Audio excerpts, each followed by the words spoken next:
नमस्कार मित्रांनो, जगातील सर्वात श्रीमंत व्यक्ती आणि मायक्रोसॉफ्टच्या निर्मात्याची प्रेरणादायक कहाणी आपण आशा कवठेकर यांच्या बिल गेट्स या पुस्तकातून जाणून घेणार आहोत. सॉफ्टवेअर हॅकिंग नक्की बंदी कोणावर?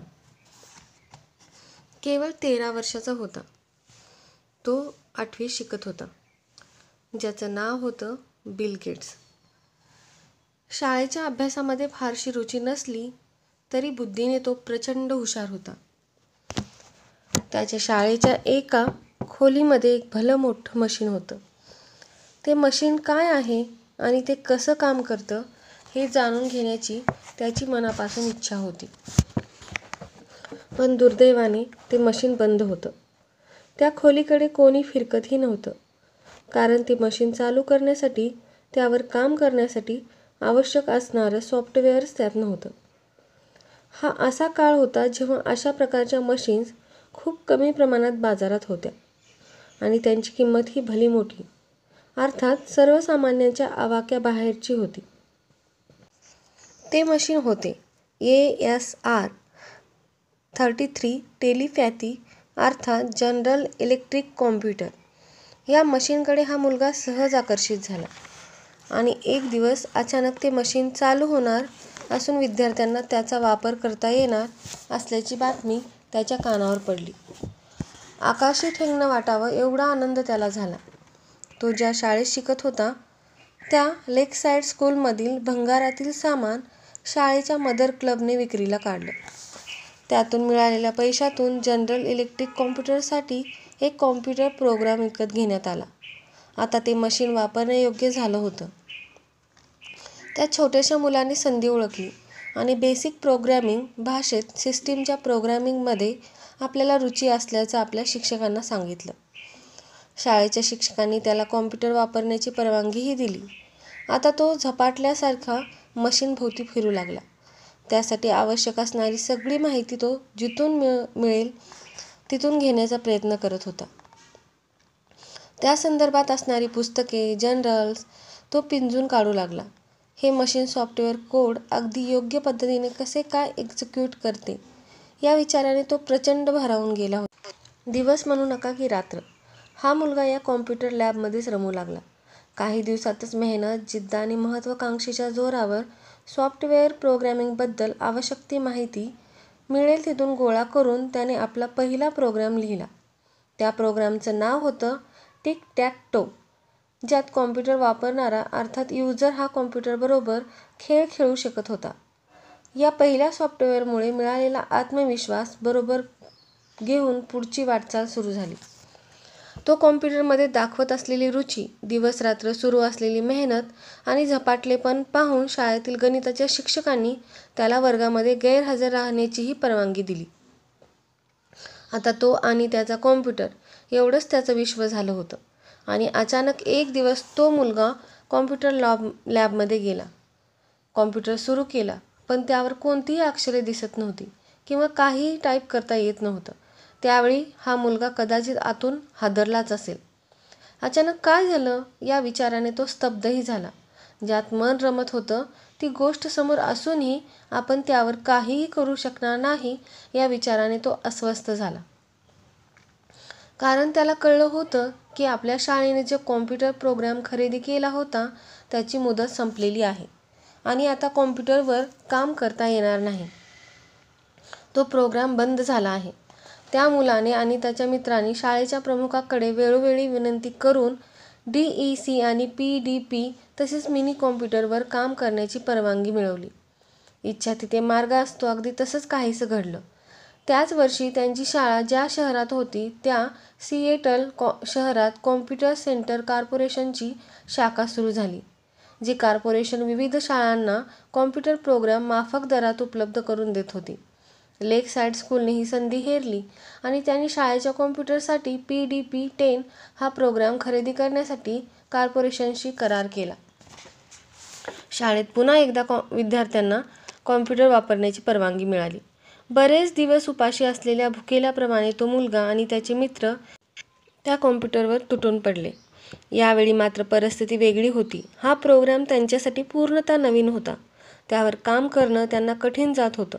तरीही सातत्याने त्यावर काही ना काही करण्याचं त्यांना वेडच लागलं होतं. त्याने आणि त्याच्या मित्रांनी मिळून जे काम केलं त्यामुळे ती सिस्टीम अनेक वेळा क्रॅश झाली. तिच्यात अनेक समस्या निर्माण झाल्या. त्या समस्या दूर करत करत त्यांनी काम सुरूच ठेवलं आणि एक दिवस अचानक त्यांनी त्या सिस्टीमची सुरक्षा प्रणालीच हॅक केली. हॅकिंग हे सर्वात अवघड मानलं जाणारं काम त्यांनी केलं होतं. हे काम केवळ अवघडच असतं असं नाही, तर तो एक गुन्हा देखील असतो. पण ही केवळ गोष्ट त्या कोवळ्या वयातील मुलांना माहीतच नसेल. आपण काहीतरी मोठं काम केलंय याच भ्रमात ती मुले असतील. सॉफ्टवेअर हॅक झाल्यानंतरही मुलांनी कॉम्प्युटरवरचं काम सुरूच ठेवलं आणि जे घडायला नको होतं तेच घडलं. शाळेच्या प्रमुखांना सॉफ्टवेअर हॅक झालं असल्याचं समजलं. हे हॅकिंग त्या मुलाने आणि त्याच्या मित्रांनी मिळून केलं असल्याचंही त्यांच्या लक्षात आलं. आणि यापुढे तुम्हाला कॉम्प्युटर लॅबमध्ये पाऊलही ठेवता येणार नाही. तुमच्यावर कॉम्प्युटर वापरण्यास बंदी घालण्यात आली आहे, हे शब्द त्यांच्या कानावर पडले. बंदी हा शब्द ऐकताच त्या मुलांच्या पायाखालची जमीनच सरकली. आपल्या सर्वात जवळची गोष्ट आपल्यापासून हिरावून घेतली जात आहे यांचं शल्य या इवल्याशा मनाला बोचलं असेल. हा आपला अपमान आहे असंच तर वाटलं नसेल ना त्याला. अपमान झाल्यानंतर अनेकांच्या मनात भावना येते ती अपमानाचा बदला घेण्याची. माझ्याच बाबतीत असं का घडलं या विचाराने अनेक जण काम करणंच सोडून देतात. अनेकांना स्वतःचा झालेला अपमानच सहन होत नाही. कदाचित या मुलालाही तो अपमान सहन झाला नसेल. पण या अपमानाने पेटून उठलेल्या या मुलाने नकळत आपल्या मनात एक ध्येय पक्क केलं असणार. माझ्यावर घातलेली बंदी तर मी उठवेनच, पण या कॉम्प्युटरच्या जगात मी माझं स्वतःचं साम्राज्य निर्माण करेन आणि इतरांना या क्षेत्रात येण्यापासून बंदी घालेन. हे तर ते ध्येय नसेल ना. हा तोच मुलगा आहे ज्याने स्वतःच्या कर्तृत्वाने जग बदललं आणि कॉम्प्युटरच्या जगात स्वतःचं साम्राज्य निर्माण केलं. ती व्यक्ती म्हणजेच बिल गेट्स, अर्थात मायक्रोसॉफ्ट या जगविख्यात कॉर्पोरेशनचा निर्माता आणि जगातील सर्वात श्रीमंत व्यक्ती. आज कोणतेही PC अर्थात पर्सनल कॉम्प्युटर सुरू करताच समोर दिसते विंडोज ऑपरेटिंग सिस्टीम, जी मायक्रोसॉफ्टने तयार केली आहे. जगातील जवळजवळ 90% कॉम्प्युटरमध्ये विंडोज आहे. आजचं जग हे पूर्णतः कॉम्प्युटरवर चालू आहे. या जगाचा ड्रायव्हिंग फोर्स कॉम्प्युटरला म्हणता येईल आणि यात एकमेव सत्ता आहे ती विंडोज ऑपरेटिंग सिस्टीमची. गेट्स म्हणतात, जग कधीच तुमच्या स्वाभिमानाची पर्वा करत नाही. स्वतःबद्दल अभिमान बाळगण्याआधी काहीतरी करून दाखवा, स्वतःला सिद्ध करा. त्यांनी स्वतःही तेच केलं. वयाच्या 13व्या वर्षी कॉम्प्युटर वापरण्यावर त्यांच्यावर घातलेली बंदी म्हणजे कदाचित त्यांच्या स्वाभिमानाला ठेच देणारी घटना होती. आणि आपण जाणतोच की या स्वाभिमानी माणसाने मायक्रोसॉफ्ट या कंपनीची निर्मिती करून स्वतःला सिद्ध केलं. त्या बालवयात झालेल्या अपमानात तर या यशाची बीजे दडली नव्हती ना. ती घटना म्हणजे या नवीन जगाची नांदी तर नव्हती ना. व्यावसायिक जगात एंटर. लेकसाईड स्कूलमध्ये कॉम्प्युटर सॉफ्टवेअरमध्ये निर्माण झालेल्या समस्या दूर करण्याच्या अटीवरच बिल गेट्स आणि त्यांच्या मित्रावर कॉम्प्युटर वापरण्यासाठी टाकण्यात आलेली बंदी उठवण्यात आली. बंदी उठवल्यानंतर पुन्हा आपल्याला कॉम्प्युटरवर काम करायला मिळणार हा विचारच त्यांचा आनंद द्विगुणित करत होता. कारण त्या काळात कॉम्प्युटरविषयी ज्ञान असणारे लोक अतिशय कमी होते आणि बिल मात्र आता यात इतके रमत होते की त्यांना त्याशिवाय दुसरं काही सुचतच नव्हतं. वेगळ्या वाटेला साथ.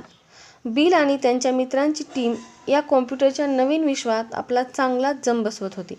बिल यांना कॉम्प्युटर प्रोग्रॅमिंगमध्ये गती असल्याचं त्यांच्या शिक्षकांनाही आतापर्यंत लक्षात आलं होतं. आता शाळेचा जनरल इलेक्ट्रिकल कॉम्प्युटर हा जणू काही त्यांच्याच मालकीचा झाला होता. शिक्षकही त्यांना त्यासाठी प्रोत्साहन देऊ लागले. गणिताच्या शिक्षकांनी तर यासाठी त्यांना वर्गात गैरहजर राहण्याची विशेष सूट दिली होती. या काहीशा नवीन आणि वेगळ्या क्षेत्रात हा मुलगा काम करू पाहतोय, त्यात इंटरेस्ट दाखवतोय, तर त्याला आपल्याकडून शक्य ती मदत करायलाच हवी, असाच काहीसा त्या गणिताच्या शिक्षकांचा विचार असेल. सध्याच्या शिक्षण पद्धतीमध्ये एखादा मुलगा गणिताच्या पुस्तकातील पद्धतीपेक्षा वेगळ्या पद्धतीने गणित सोडवत असेल तर उत्तर बरोबर येऊनही त्या विद्यार्थ्यांचे मार्क्स कापले जातात. उत्तर बरोबर असले तरी पद्धत चुकली आहे असं कारण पुढं केलं जातं. आपलं मूल हुशार असलं की त्याने डॉक्टर किंवा इंजिनियरच व्हायला हवं असा आग्रही धरला जातो. पारंपरिक मार्गाने पुढे गेल्यास यशाची खात्री असते, हे संस्कार मुलांवर घडवले जातात. पण बिल मात्र या बाबतीत सुदैवी होते. त्याने आपली पूर्णतः वेगळी अशी करिअरची वाट निवडली होती आणि त्यात त्यांच्या शिक्षकांनी त्यांना साथ दिली. आपल्या विद्यार्थ्यांना वेगळ्या वाटेने, अपारंपरिक वाटेने जाताना पाहून आनंदी होणारे आणि त्यांना मदत करणारे शिक्षकच बिल गेट्ससारखं व्यक्तिमत्व घडवू शकतात. स्मार्ट मुलींच्याच वर्गात संधी समोर दिसत असताना ती पकडणार नाहीत ते बिल कसले. त्यांनी पुन्हा जोमाने आणि आत्मविश्वासाने कॉम्प्युटर लॅबमध्ये पाऊल टाकले. रात्रीचा दिवस होऊ लागला आणि प्रोग्रॅमिंगविषयी जे काही शिकणं आवश्यक आहे ते सर्व शिकू लागले. याच दरम्यान त्यांनी शाळेसाठी एक सॉफ्टवेअर तयार केले, ज्यात विद्यार्थ्यांची वर्गवारी करता येत होती आणि विद्यार्थ्यांच्या रँकनुसार कोणत्या विद्यार्थ्याला कोणत्या वर्गात आणि कोणत्या तुकडीत टाकायचं हे ठरवणं सोपं जाऊ लागलं. इथली गंमत सांगायची झाली तर बिल गेट्स एवढे हुशार होते की त्यांनी अशा प्रकारे कोड शोधून काढले, अर्थात अशा प्रकारे प्रोग्राम लिहिला की त्यांना कायम जास्त आणि स्मार्ट मुली असणाऱ्या वर्गात ठेवलं जाईल. नंतर ते एकदा म्हणाले होते, ते एक असं मशीन होतं ज्यावर माझा प्रचंड विश्वास होता आणि त्यावेळी मला त्या मशीनपासून वेगळं करणं शक्य नव्हतं. वरचेवर त्यांचा यातला इंटरेस्ट वाढत गेला. आता टेलिपथीच्या माध्यमातून सिस्टीमचा उपयोग करण्याऐवजी गेट्स सातत्याने CCC अर्थात कॉम्प्युटर सेंटर कॉर्पोरेशनच्या कार्यालयात जाऊ लागले. वेगवेगळ्या कार्यक्रमांसाठी सोर्स कोड कसा तयार केला जातो याचा ते अभ्यास करू लागले. हे सोर्स कोड फोर्टनर, लिप्स आणि मशीन भाषेबरोबर सिस्टीमशी जोडलेले असतात. एखाद्या गोष्टीचा ध्यास लागल्यानंतर तिचा सातत्याने आणि एकाग्रतेने पाठपुरावा करण्याचा गुण गेट्स यांच्या अंगी होता. त्यामुळेच कॉम्प्युटर प्रोग्रॅमिंग संबंधित सर्व प्रकारच्या गोष्टी शिकून घ्यायचं वेडच त्यांना लागलं होतं. ते सोर्स कोडचा अभ्यास करत राहिले आणि त्यात प्रावीण्य मिळवत राहिले. 1970 पर्यंत हे काम सुरूच होते. कॉम्प्युटर सेंटर कॉर्पोरेशनने शाळेशी केलेला करार संपुष्टात आल्यावर त्याच्याच पुढच्या वर्षी इन्फॉर्मेशन सायन्स INC लेकसाईडच्या 4 विद्यार्थ्यांना कॉम्प्युटरसाठी वेळ आणि रॉयल्टी देऊन कोबोलवर एक पोरेल प्रोग्रॅम लिहिण्यासाठी मोबदला देऊन ठेवण्यात आलं. त्या 4 मुलांमध्ये अर्थातच गेट्स होते. आता त्यांच्या या रुचीबद्दल त्यांना मोबदला मिळत होता. आपल्याला कशामध्ये रुची आहे हे लक्षात आल्यानंतर त्यातील कौशल्य आत्मसात करण्यासाठी दिवस रात्र केलेली मेहनत फळाला आली होती आणि ते नकळतपणे व्यावहारिक जगात प्रवेश करत होते. ट्राफ ओ डाटा वयाच्या 17व्या वर्षी त्यांनी आपला मित्र पॉल ॲलन यांच्याबरोबर मिळून इंटेल 8008 प्रोसेसवर आधारित ट्रॅफिक काउंटर अर्थात रस्त्यावर असणाऱ्या वाहनांची संख्या मोजण्यासाठी ट्राफ ओ डाटा या प्रोग्रॅमिंगची निर्मिती केली. यासाठी CPM हे सॉफ्टवेअर ऑपरेटिंग सिस्टीम म्हणून वापरण्यात आलं होतं. रोडवे ट्रॅफिक काउंटरमधून कच्चा डाटा मिळवणे आणि त्याचा अहवाल ट्रॅफिक इंजिनियर्सना उपलब्ध करून देणे हा या सॉफ्टवेअर मागे हेतू होता.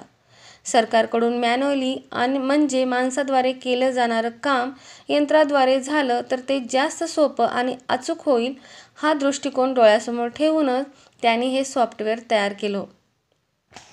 हे सॉफ्टवेअर तयार करताना त्यांना अनेक अडचणींचा सामना करावा लागला. त्यांच्याकडे ना कोणती डिग्री होती, ना कोणता विशेष अनुभव होता. तो फक्त आत्मविश्वास आणि चिकाटी आणि आवडीच्या मशीनच अर्थात कॉम्प्युटरचं ज्ञान यासाठी त्यांनी जवळजवळ 2 वर्ष मेहनत घेतली होती. लेकसाईड स्कूलमधील विद्यार्थ्यांना बरोबर घेऊन प्रसंगी वॉशिंग्टन विद्यापीठाच्या संगणकाचा वापर करून आपला मित्र पॉल ॲलन यांची मदत घेऊन त्यांनी ते सॉफ्टवेअर तयार केलेच. सुरुवातीला बिल यांनी लेकसाईड स्कूलमधील तरुण मुलांना कामावर घेतलं, जे ह्युमन पेपर टेप रीडर्स म्हणून काम करत होते. ही मुले टेप्सचा डाटा कॉपी करत होते आणि कॉम्प्युटर कार्ड्सवर फीड करत होते. गेट्स त्यांना या कामासाठी प्रत्येकी 50 सेंट देत होते. इथूनच त्यांच्या व्यावसायिकतेला सुरुवात झाली होती. आपलं काम पूर्ण करण्यासाठी लोकांची मदत घेणं आणि त्या मोबदल्यात त्यांना पैसे देणं हे एक व्यावहारिक कार्य त्यांनी अगदी लहान वयातच सुरू केलं होतं. 35 रुपये ते 1 करोड 20 लाख अगदी 50 सेंट म्हणजेच भारतीय 35 रुपये देऊन काही मोजक्या विद्यार्थ्यांना त्यांनी काम देऊन एक प्रोग्रॅम लिहिला. आणि आज आपण पाहू शकतो की मायक्रोसॉफ्ट या जगातील सर्वात मोठ्या सॉफ्टवेअर कंपनीमध्ये 2018च्या आकडेवारीनुसार 1,31,000 कर्मचारी वेगवेगळ्या पदावर काम करतात. त्यातील 16 प्रकारच्या जॉबला जवळजवळ 1,20,00,000च्या आसपास वार्षिक पेमेंट दिले जाते. 1975मध्ये जेव्हा मायक्रोसॉफ्ट कंपनी सुरू झाली तेव्हा तिचा एवढ्या लवकर विस्तार झाला की एका वर्षातच 40 कर्मचाऱ्यांची संख्या एकदम 182वर गेली. 80च्या दशकात ती संख्या 80% वाढली आणि वाढत्या आलेखाने सध्या 1,00,000चा आकडा क्रॉस केला आहे. ट्राफोडाटामध्ये त्यावेळी जेव्हा तिसरा भागीदार त्यांच्याशी जोडला गेला तेव्हा एक नवीन मशीन तयार करण्यात आले जे टेम्प्सचे रीडिंग ऑटोमॅटिक करत होते. ट्राफोडाटाच्या मदतीने ट्रॅफिक डाटा गोळा करणं सोपं जात होतं. यासाठी दिवसाला $2 मिळू लागले होते. त्यावेळी बिल व पॉल ॲलन यांना यातून भरपूर पैसा मिळू शकेल अशी आशा वाटू लागली होती. परंतु सिएटल काउंटीतील लोक जेव्हा हे सॉफ्टवेअर बघायला आले तेव्हा मात्र हे सॉफ्टवेअर विशेष चालू शकले नाही. त्यांना ठीकठाक यश मिळालं होतं पण भलं मोठं यश मात्र मिळालं नाही. या उपक्रमातून त्यांनी थोड्या अधिक प्रमाणात पैसा कमविला पण ते उपक्रम अपयशी ठरले कारण त्यांना यातून मोठ्या प्रमाणात आर्थिक नुकसान झालं होतं. त्यांनी ट्राफोडाटाचे हार्डवेअर आणि सॉफ्टवेअर $360ला विकले. त्यातून आलेल्या पैशाचा वापर त्यांनी 8008 मायक्रोप्रोसेसर चिप खरेदी करण्यासाठी केला.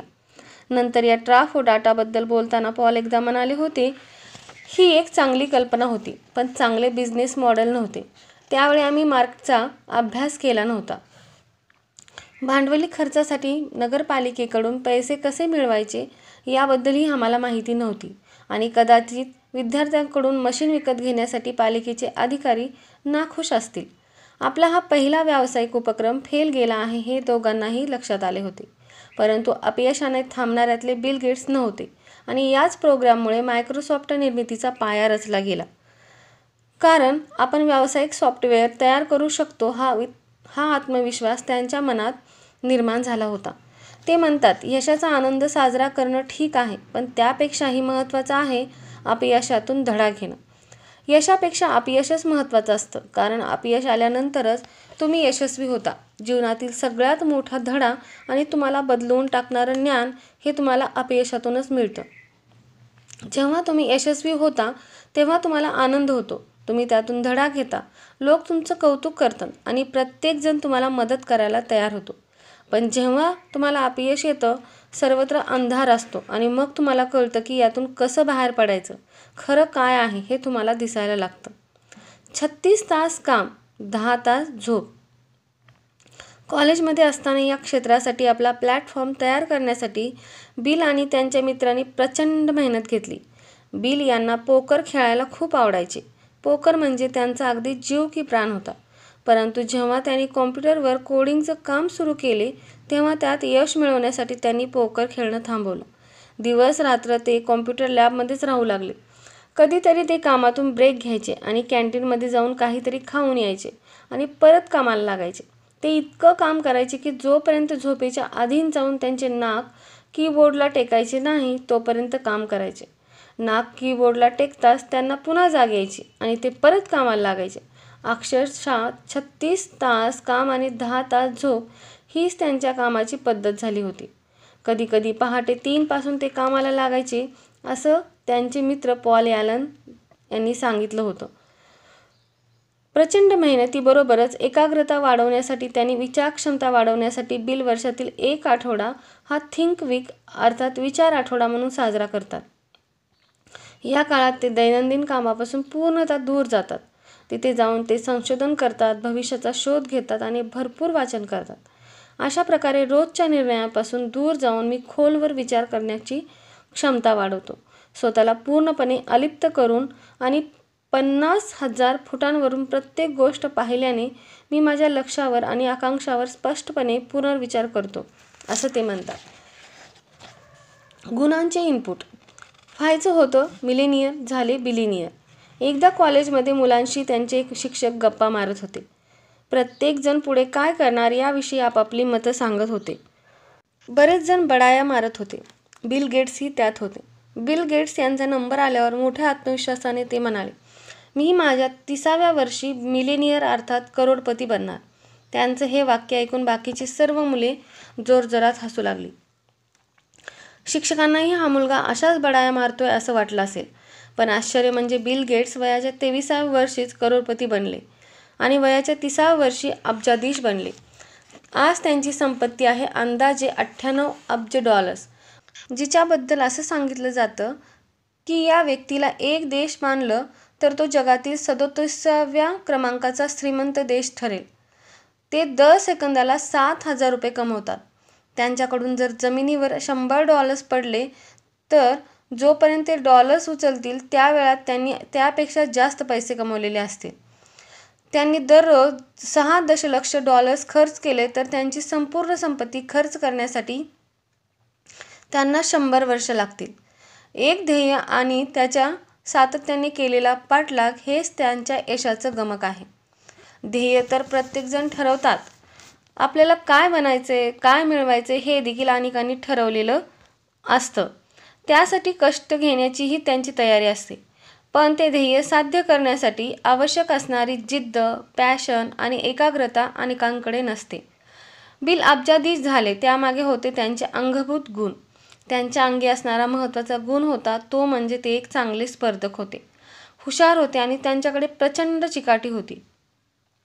ते एक असे मनुष्य होते ज्यांनी फक्त आणि फक्त जिंकण्याचा प्रयत्न केला. दीर्घकाळ टिकणारे यश मिळवायचे असेल तर आपल्याला सर्वोत्तम बनण्याचा प्रयत्न करायलाच हवा असं ते मानतात आणि आपण जोपर्यंत यशस्वी होण्याची इच्छा व्यक्त करत नाही तोपर्यंत आपण आपले स्वप्न पूर्ण करू शकत नाही. लेकसाईड स्कूलमध्ये पहिल्यांदा जेव्हा कॉम्प्युटर प्रोग्राम आला तेव्हाही त्यांनी आपल्यात रुची असल्याचं स्पष्टपणे सांगितलं आणि कॉलेजमध्ये असतानाही जेव्हा त्यांचं ध्येय विचारलं गेलं तेव्हा मला करोडपती व्हायचे हे देखील कोण काय म्हणेल याची पर्वा न करता स्पष्टपणे सांगितलं. आपल्या इच्छा जोपर्यंत आपण व्यक्त करत नाही तोपर्यंत त्या इतरांना कळत नाहीत आणि आपण आपलं स्वप्न साध्य करू शकत नाही यावर त्यांचा पूर्ण विश्वास होता. केवळ इच्छा व्यक्त करून स्वप्न पूर्ण होणार नाही हे देखील त्यांना माहीत होतं. त्यासाठी आवश्यकता असते आपल्या इच्छांवर आणि स्वप्नांवर एकाग्रतेने काम करण्याची. एकाग्रता हा त्यांचा अत्यंत महत्त्वपूर्ण असा गुण होता. वयाच्या 13व्या वर्षी जेव्हा कॉम्प्युटरसाठी प्रोग्राम लिहिण्याची संधी मिळाली तेव्हा त्यात ते बुडून गेले. आवश्यक तिथे शिक्षकांचे मार्गदर्शन घेतले. दिवस रात्र त्यांनी त्यासाठी आवश्यक असणाऱ्या पुस्तकांचे वाचन केले. बिल गेट्स यांना वाचनाची प्रचंड आवड आहे. ते म्हणतात, पुस्तके वाचल्याशिवाय तुम्ही हुशार बनूच शकत नाही. वाचन हाच एक मुख्य मार्ग आहे ज्यातून मी नवीन गोष्टी शिकतो आणि माझ्या समजेचं परीक्षण करतो. लहानपणापासूनच वाचनाची आवड असणारे बिल गेट्स वर्षाला 50 पुस्तकांचे वाचन करतात. त्यांना प्रचंड फायदा होतो असंही ते म्हणतात. किशोर वयातच त्यांनी वर्ल्ड बुक एनसायक्लोपीडियाच्या सर्व सिरीजचे संपूर्ण वाचन केले होते. त्यांच्या वाचनाच्या आवडीबद्दल त्यांचे वडील एकदा म्हणाले होते, बिलला प्रत्येक पुस्तकात रुची असते. मग तो विश्वकोश असो वा सायन्स फिक्शन असो, सर्व प्रकारची पुस्तके तो वाचतो. तो एक पुस्तकी किडाच आहे. जेव्हा बघू तेव्हा तो मोकळ्या वेळेत पुस्तकच वाचत असतो. म्हणूनच आम्ही आमच्या घरात एक नियम बनवून घेतला आहे की जेवणाच्या टेबलवर पुस्तक वाचायचं नाही. पुस्तक वाचण्याची सवय जोपासणं गरजेचं आहे, पण आम्ही बिलला जेवताना पुस्तक वाचू देत नाही कारण मोकळ्या वेळात तो तेच काम करत असतो. वाचनाबद्दल बोलताना गेट्स एकदा म्हणाले होते, सध्याची शिक्षण प्रणाली मोठ्या प्रमाणात बदललेली आहे. शिक्षक मुलांवर अभ्यासाव्यतिरिक्त जास्तीचा बोजा देऊ इच्छित नाहीत. त्यांना अवांतर वाचन करण्यासाठी प्रोत्साहनही देत नाहीत. परंतु वाचनानेच मनुष्य प्रगल्भ होतो आणि त्याची समज विकसित होते. मी त्या बाबतीत खूपच नशीबवान होतो. मी लहान असताना मला वाचनाची आवड होती, पण मी ज्या प्रकारची पुस्तके वाचत होतो ती पुस्तके त्या काळात मुले वाचत नव्हती. ती पुस्तके मुलींना वाचायची असतात असा समज होता. त्यातही माझा हस्ताक्षर अतिशय घाणेरडं होतं. माझं टेबल अतिशय अस्ताव्यस्त असायचं. त्यामुळे मी काय वाचतोय ते इतरांना दाखवायची मला खूप लाज वाटायची. तसाही मी खूप लाजाळू मुलगा होतो आणि परीक्षेतही मी फारसं यश मिळवू शकलो नव्हतो. लायब्ररीमध्ये जाणं हे मात्र माझं आवडतं काम होतं, पण तिथेही मी सर्वांपासून दूर बसून पुस्तके वाचायचो. मी काय वाचतोय हे कोणाला कळता कामा नये असंच मला वाटायचं. तिथेच माझी एक सुंदर आणि आकर्षक व्यक्तिमत्व असलेल्या कॅफियर मॅडमशी पहिल्यांदा ओळख झाली. त्यांनी माझा स्वभाव तात्काळ ओळखला आणि मला त्यांच्या केबिनमध्ये घेऊन गेल्या.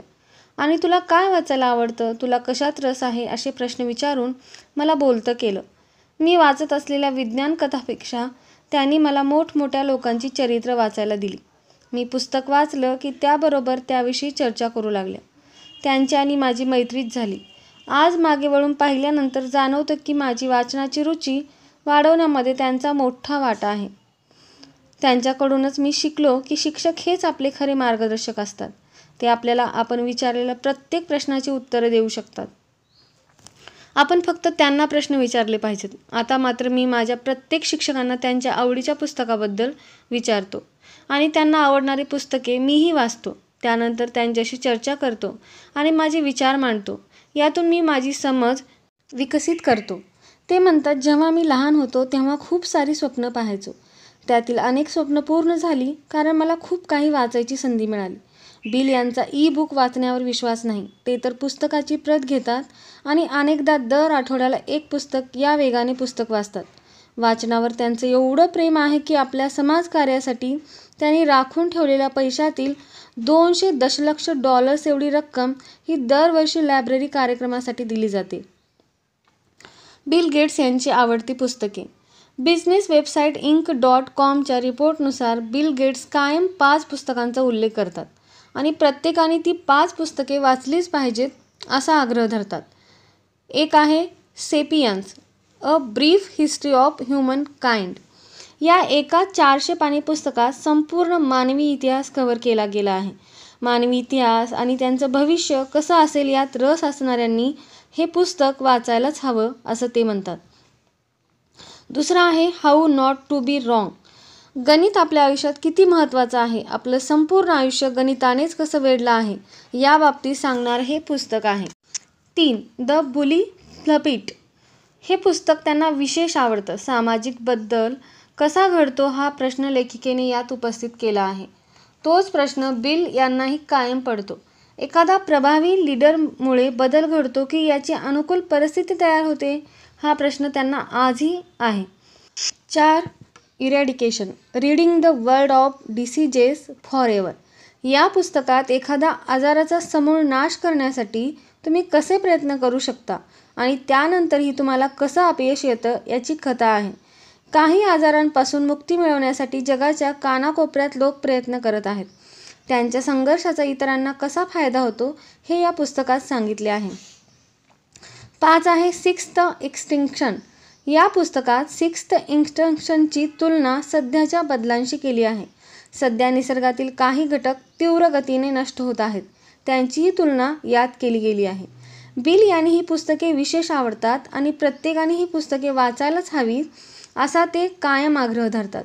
वाचनातूनच मी वेगवेगळ्या गोष्टी शिकत गेलो आणि त्यातील चांगल्या बाबी आयुष्यात आणि कामात रुजविल्या. फक्त बिझनेस संदर्भातील पुस्तके नाहीत तर मला काहीतरी नवीन शिकवणारी, माझा विकास करून देणारी सर्व पुस्तके मला आवडतात असं ते म्हणतात. Entry and exit. 1973 साली लोकसाईड स्कूलमधून ते ग्रॅज्युएट झाले. आपण ज्या क्षेत्रात आहोत त्या क्षेत्रात आपल्या मुलांनीही करिअर करावं आणि आपला वारसा पुढे न्यावा अशी बऱ्याच आईवडिलांची इच्छा असते. बिल यांच्याही बाबतीत हेच घडलं. आपला मुलगा आपल्याप्रमाणेच वकील व्हावा अशी त्यांच्या वडिलांची म्हणजेच प्रसिद्ध वकील विल्यम एच. गेट्स यांची इच्छा होती. त्यांची आई मॅक्सवेल गेट्स या युनायटेडच्या आंतरराज्यीय बँक प्रणालीत बोर्ड ऑफ डायरेक्टरच्या पदावर कार्यरत होत्या. बिल यांना ख्रिस्ती आणि लिब्बी या 2 बहिणी आहेत. एका सुशिक्षित कुटुंबात वॉशिंग्टनमधील सिएटल येथे 28 ऑक्टोबर 1955 साली जन्मलेले बिल हे तल्लख बुद्धिमत्तेचे होते. लेकसाईड स्कूलची अंतिम परीक्षा झाल्यानंतर विविध कॉलेजच्या ॲडमिशनसाठी होणाऱ्या प्रवेश परीक्षेमध्ये 1600 पैकी 1590 गुण मिळवून उत्तीर्ण झाले. त्यामुळे अर्थातच 1973 मध्ये त्यांना हार्वर्ड कॉलेजमध्ये सहज प्रवेश मिळाला. तिथे त्यांनी लॉ अर्थात वकिलीच्या प्रशिक्षणासाठी प्रवेश घेतला. कॉलेजच्या 2ऱ्या वर्षाला असताना त्यांना हॅरी लेविस नावाचे प्राध्यापक होते. त्यावेळी बिल 20 वर्षांचे होते. प्रोफेसर हॅरी लेविस यांनी एकदा वर्गात पॅनकेक सॉर्टिंग याविषयी असणाऱ्या समस्या मांडल्या. गेल्या 30 वर्षापासून या समस्या होत्या. अनेक गणिततज्ज्ञ आणि वैज्ञानिकांनी या समस्या सोडवण्याचा प्रयत्न केला होता. पण त्यांना या समस्येचे समाधान मिळू शकले नव्हते. हार्वर्ड स्कूलचे विद्यार्थी असताना बिल वकिलीचे शिक्षण घेत होते. खरं पण त्यांचा जास्तीत जास्त वेळ हा विद्यापीठाच्या कॉम्प्युटर वापरामध्येच जात होता. वकिलीचे शिक्षण पूर्ण करण्यासाठी आवश्यक असलेला अभ्यास करण्यासाठी त्यांच्याकडे कोणताही खास असा आराखडा नव्हता. कदाचित आपण लॉसाठी प्रवेश घेतलाय हे त्यांच्या ध्यानीही नसेल. आवडत असलेल्या कॉम्प्युटर वापरामध्येच त्यांचा बहुतांश वेळ जात होता. त्याच रुचीमधून त्यांनी प्रोफेसर हॅरी यांनी सांगितलेल्या या समस्येवर समाधान शोधण्यास सुरुवात केली. त्यांनी असे एक सॉफ्टवेअर तयार केलं ज्यामुळे त्यांना या समस्यांचं समाधान मिळालं आणि ते सर्वात सोपं आणि वेगवान ठरलं. 30 वर्षापासून असणाऱ्या समस्यांचे समाधान त्यांनी काही दिवसातच शोधून काढलं होतं. त्यांचं हे संशोधन पुढे हार्वर्ड सायंटिस्ट बुकमध्ये प्रकाशित करण्यात आलं. एवढं मोठं यश मिळवूनही बिल यांना त्याचं काहीसं अप्रूप वाटलं नाही. त्यांचं या कॉम्प्युटर क्षेत्रातलं काम सुरूच होतं. त्याबद्दल त्यांचे प्रोफेसर म्हणाले होते. बिल यांनी शोधून काढलेल्या सॉफ्टवेअरच्या संशोधनाचे पेपर 2 वर्षांनंतर मॅथ जर्नलसाठी स्वीकारण्यात आले होते. हे जेव्हा त्यांना सांगितलं तेव्हा त्यांना त्याचं काहीच वाटलं नाही. या बातमीकडे त्यांनी पूर्णपणे दुर्लक्ष केलं आणि ते न्यू मेक्सिकोच्या अल्बुकर्कला निघून गेले. तिथे ते मायक्रोप्रोसेसरसाठी प्रोग्राम तयार करणारी छोटी कंपनी सुरू करण्यासाठी गेले. किती तेजस्वी मुलगा, पण अरे रे, त्याची बुद्धिमत्ता वाया जाते. एक छोटी कंपनी सुरू करण्यासाठी एवढ्या मोठ्या यशाकडे बिल यांनी दुर्लक्ष केलंय, असंच त्यांच्या शिक्षकांना वाटत होतं. छोट्या मोठ्या यशाने हुरळून जाणारे बिल नव्हतेच आणि मुळात पॅनकेक सॉर्टिंगसारख्या गेममध्ये येणाऱ्या समस्या सोडवणं हे त्यांचं ध्येयच नव्हतं. त्यांना तर कॉम्प्युटर विश्वात स्वतःचं एक साम्राज्य निर्माण करायचं होतं. त्यांचं ध्येय त्यांना स्पष्ट होतं.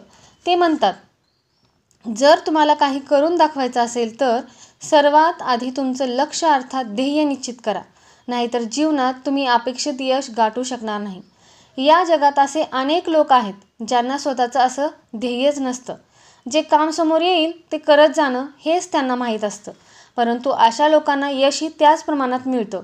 आपलं ध्येय निश्चित करणं हीच यशस्वी होण्यासाठीची महत्त्वाची आणि पहिली पायरी आहे.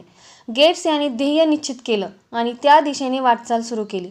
बिल यांनी लॉसाठी प्रवेश घेतला खरा, पण त्यांचं त्यात मन रमत नव्हतं. त्यांना आवडणारं कॉम्प्युटर विश्व त्यांना खुणावत होतं. आपला अधिकाधिक वेळ ते कॉम्प्युटर लॅबमध्येच घालवत होते. दिवसाचे 12 तास कमी पडतात म्हणून रात्रीही ते तिथे जात होते आणि कॉम्प्युटर प्रोग्रॅमिंगमध्ये नवनवीन प्रयोग करत होते. 1974 मध्ये म्हणजेच हार्वर्ड विद्यापीठात प्रवेश घेतल्यानंतर दुसऱ्याच वर्षीच्या उन्हाळ्याच्या सुट्टीत ते आपले मित्र पॉल ॲलनला भेटले. हे तेच पॉल ॲलन होते जे लेकसाईड स्कूलमध्ये असताना सॉफ्टवेअर हॅकिंगमध्ये त्यांचे भागीदार होते आणि त्यांनी मिळून ट्रॉफ ओ डाटा हे सॉफ्टवेअर तयार केले होते. पॉल हे बिल यांच्यापेक्षा 2 वर्षांनी मोठे होते. मात्र दोघांचीही आवड एकच होती. समान रुची असणाऱ्या लोकांची निवड केल्यास, त्या लोकांना आपल्याबरोबर घेतल्यास यश नक्कीच मिळतं. हे गमक त्यांनी खूप पूर्वीच जाणलं होतं.